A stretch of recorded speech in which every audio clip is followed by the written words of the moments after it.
Welcome to the Jackson Cloud. I'm Jim. And I'm Casey. I'm James and she's Olivia. Sorry, I don't know what happened. Bless you. Gesundheit. We are finishing up our story on the period of Jacob's life. No, that was last episode. The period? The period was last episode. Excuse me. Please rewind for menstruation in our previous episode. In this one, we are wrapping up our period of the Just amount use a of the different word. story. You know, we've had so This many segment of so many problems in this first 1 minute of this presentation. We should just start over. We won't. We won't. Of the intermittent period. No, that's the word again. intermittent segment. Laban is leaving the story. That is what I meant to say. Excuse everything else that came out of my mouth. So Laban is leaving the story. Period. You're the worst. God help us. Okay.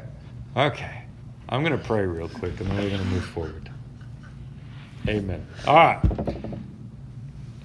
Laban tracked down Jacob after he up and left with Jacob's own stuff and at least Rachel stole a little bit of Laban stuff. Laban stuff. You can watch our previous episode for that. We're not going to get all into that again.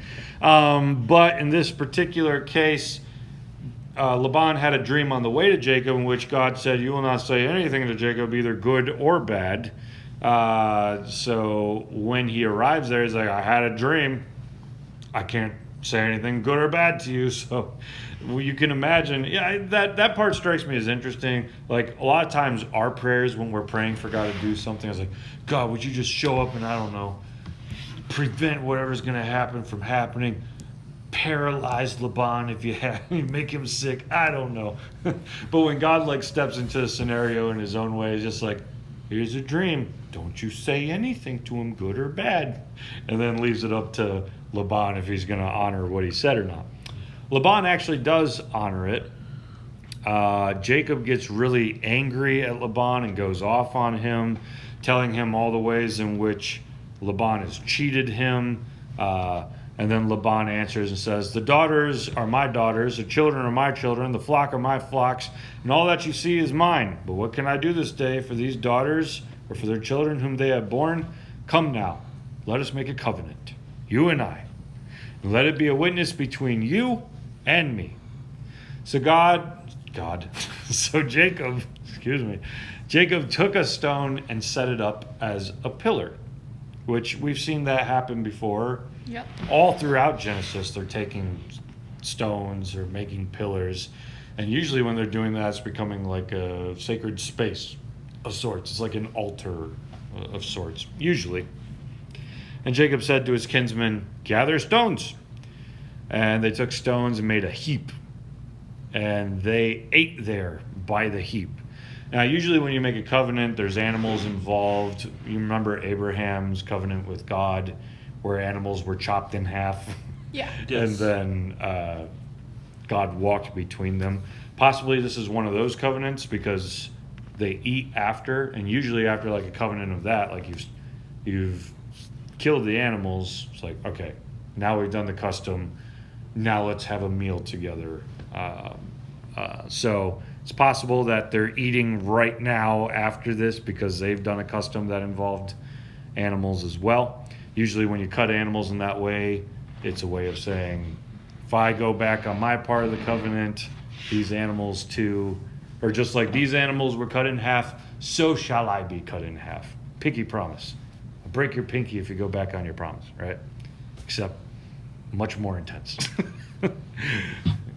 Yep. Covenant promise. I chop your body in half if you go back on your promise. And that's the question. Is it like half this way? Or is it like half this way? Either way, you die. No. I'm sure Casey can inform us on some made up theory right now as to how you live in one of them. He's always got a way to explain pretty much anything he feels like explaining. Here he goes. Half? So where would you define half? Is it half in the torso, or is it half of your entire height? Because if it's half of your entire height, it'd be closer to like near where the legs are, and you could live without your legs. It's true. A lady got hit by a semi outside my house and her legs got chopped out, and my friend had to go pick them up and put them in a cooler. Well, I dealt with the pieces of things that were just hanging out that was left and put, what were those called? Tie a belt around it. Tourniquets. Tourniquets on her legs till they told us just take those off. Anyway, she's still alive. Did that actually happen? Chopped off like right here. She was like thrown out the window and then a stop sign went through them or something. Thanks for bringing it up, Olivia. Now I'm going to have nightmares all night. I'm gonna have nightmares. So anyway, getting that part chopped off, you could still live from. But Yeah, because she's still alive. Because straight down the middle, it would not work. You could not live. Why don't we? Why are we talking about this again? I don't Because know. you. This You was my forced- fault. you I forced did me into this. this, I yes. did this. All right. Well, just forget it. Anyways, outside of stop signs and chopping, Yeah. where was I? All right. So Getting chopped animals in There are it half is. is chopped in great. half. Right. Promise. Gather stones, and they took stones, made a heap, and they ate there by the heap. Laban called it Jegar-sahadutha. Anybody else want to take it? Or is it Jaeger?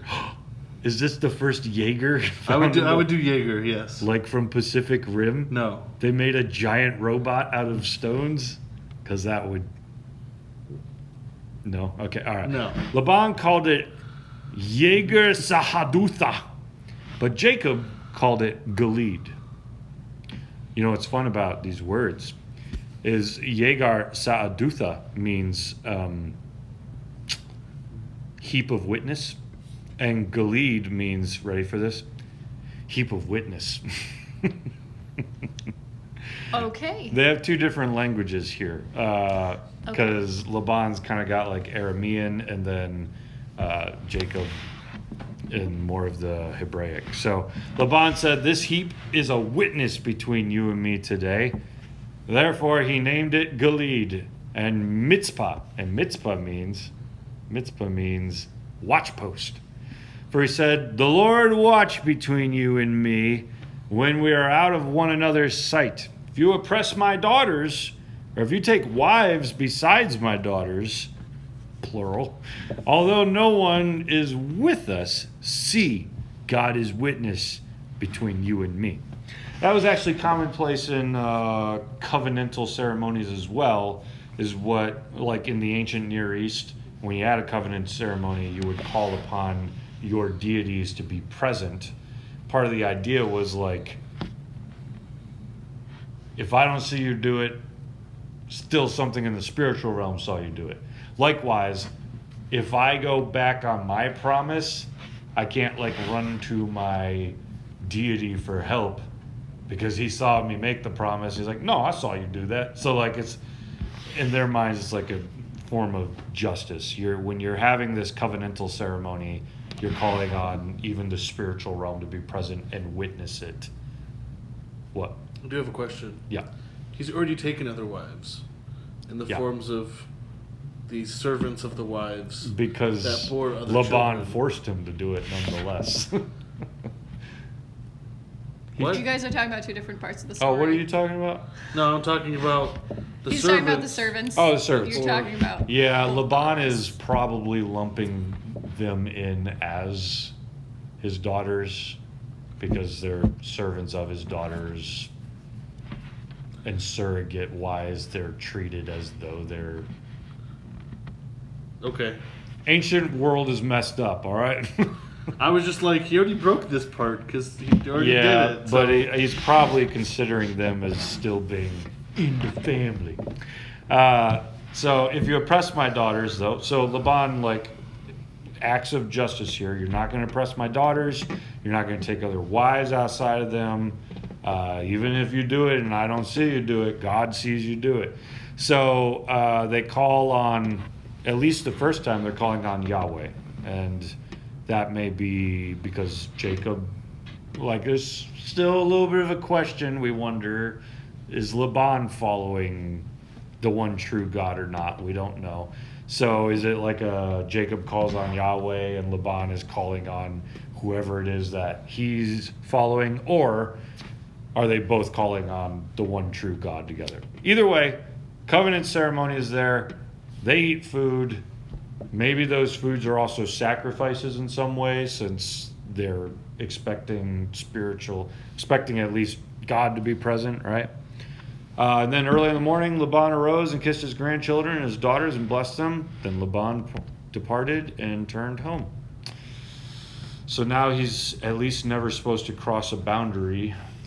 Right. It's the first use of a restraining order. Biblical Your restraining analogies are on fire lately with current world and an ancient world. It's the first use of a restraining order. It really is. It is. Though it's a restraining order in a sense that, like, you're not supposed to cross a line if you're going to do anything bad to me, right? Right. You can still cross if you're friendly. Yeah. You will not pass over this heap or this pillar to me to do harm. But I believe, if I remember right, this is the last time we're pretty much going to see Laban. So part of this story right here, and part of the reason we have two languages going on, things like that, is we're starting to tell, like, I don't know if origin story is right, but like a breaking off. Because now the promises and blessings of God that were on Abraham are being focused, honed into Jacob as his story continues, where we're going to move into his descendants. So Laban is exiting out of the picture right here. And now we're seeing the Aramaeans and the Hebrews and things like that parting. So with that being said, heaps and pillars, witnesses, restraining orders. And it sounds weird to us that a rock is a witness, right? But like that does happen throughout the Bible here and there. And I don't always fully know what to do with it, but I think we've already seen some reasons. Like sometimes it's a witness that this was sacred space. I witnessed it. This rock witnessed it. And I mean, if all else fails, the rocks will cry out. So well, yeah. So, and I can't think of any passages right offhand. So let me know if you think of any. Aren't there passages where like the earth bears witness or something? Yes. I'm pretty sure the Psalms get into that. Earth bears witness, verse. As what came up last time I tried to Google it. John. Well, either way, I'm pretty sure there's these ideas that like humanity can't just like get away with stuff because the earth has witnessed it. Like there's always a witness to what's going on. I may be wrong on that because I didn't research that further before today. So did they think of like rocks as like the all-seeing eye? They didn't think rocks were sentient, if that's where you're going. But I mean, like, they made a pillar as a witness. Well, yeah. So But it's like... They were, like, making one of their towers so that the all-seeing eye could then... But then it kind of becomes like a statue of sorts to remember something as well, right? Right. Like, because later, down the road, you can have people like... Joshua is going to have like rocks mean something, and when people see it, it's so you can tell your children the story of what this pillar, this rock represents from a previous story that they ran into. And so in this case, you see a pillar, you see some rocks. What does this one mean? Oh, this is the great restraining order of old between Laban and Jacob, and you can tell your children about it down the road. You know that this is the dividing line. You know that like a very serious promise was made here of peace between people, that God witnessed it, that your pet rock witnessed it, that everything was made witness to it. I mean, would it also have been like Laban's way of like claiming land? Like everything on this side of the pillar is mine. Everything on the other side of the pillar. Well, it's at least restricted land, right? Like I can't cross over. Maybe I don't know to that extent, but even with a restraining order, land it becomes like you can't get this close to someone, right? So land plays a part in it in some way. But it is interesting too. This heap that they have seems like there is a stone, and then there's a heap of stones. It's interesting that there's like at least two different kinds of like monuments in this one spot. And that might be working off the fact that like throughout the law, there's at least always got to be two witnesses. And what would the reason for that be? In a lawful court proceeding, why would you need two witnesses? To make sure the story checks out. Right? Yeah, because otherwise you just, if it's just one person's word Right. against another, it can be complete lies, Mm-hmm. right? Like just even yesterday, a city council meeting happened in Jackson, in which an organization that I work for and founded had a whole bunch of accusations lined up against it, to which the statement about these accusations was like, well, one person said it and they said that they heard it firsthand.